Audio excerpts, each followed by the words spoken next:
Greetings, ladies and gentlemen. Welcome, people. My name is Renegade Operative, and welcome to my short review for Shazam.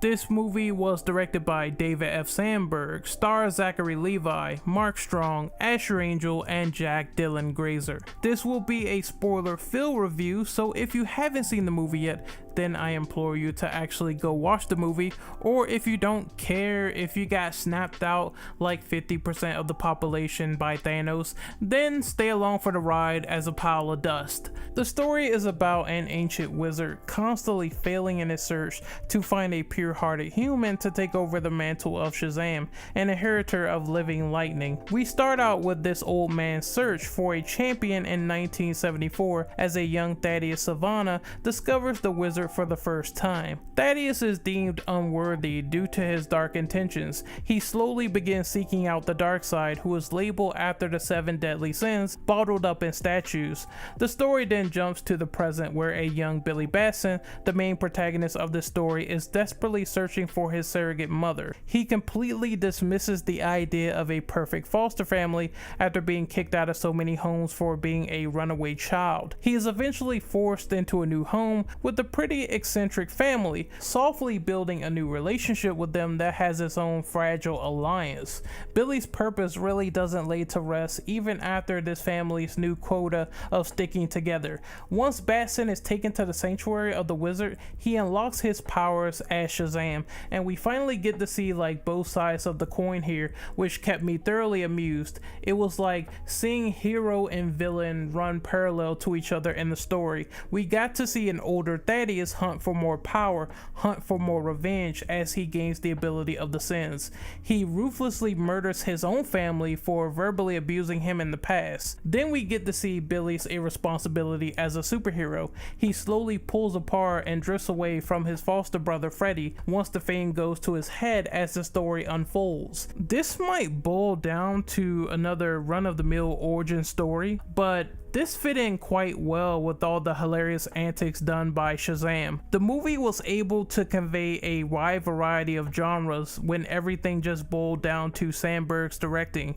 It could either become a horror movie at the drop of a hat with the office scene and the monsters that chewed off people's heads. It could be interpreted as a lighthearted comedy. It can be an action movie. It could be seen as a serious message, discovering the true meaning of family and the message that is conveyed for the bigger picture of coming together. Even when Billy finds his mother, he discovers the harsh realization that she doesn't want him. She isn't focused on him anymore, and she neglected him, and everything that he thought, getting back together, coming to see her, and becoming a family, it was shattered before his very eyes. Like a fine super glue though, it all sticks together in the end, since his foster family brings out the power of champions with this awesome spectacle with Billy and his foster family getting the power of Shazam and fighting Thad in one final kick-ass sequence. The end credit sequence just sets up a potential sequel with Mr. Mind, an alien worm of high intelligence promising that he could get his powers back, and there was another end credit sequence that consists of a small Aquaman joke. Shazam and Freddy discusses the idea of Billy talking with fish,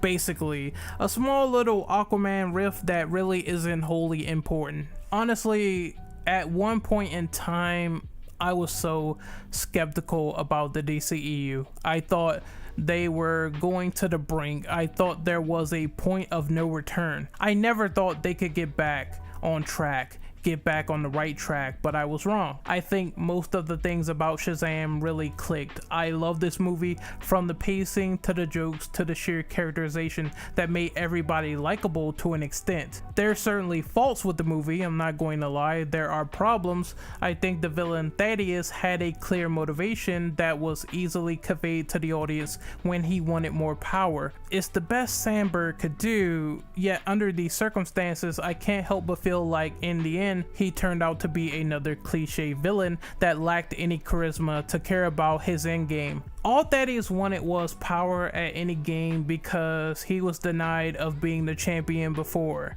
And he got power and he wanted more power, which isn't wholly original.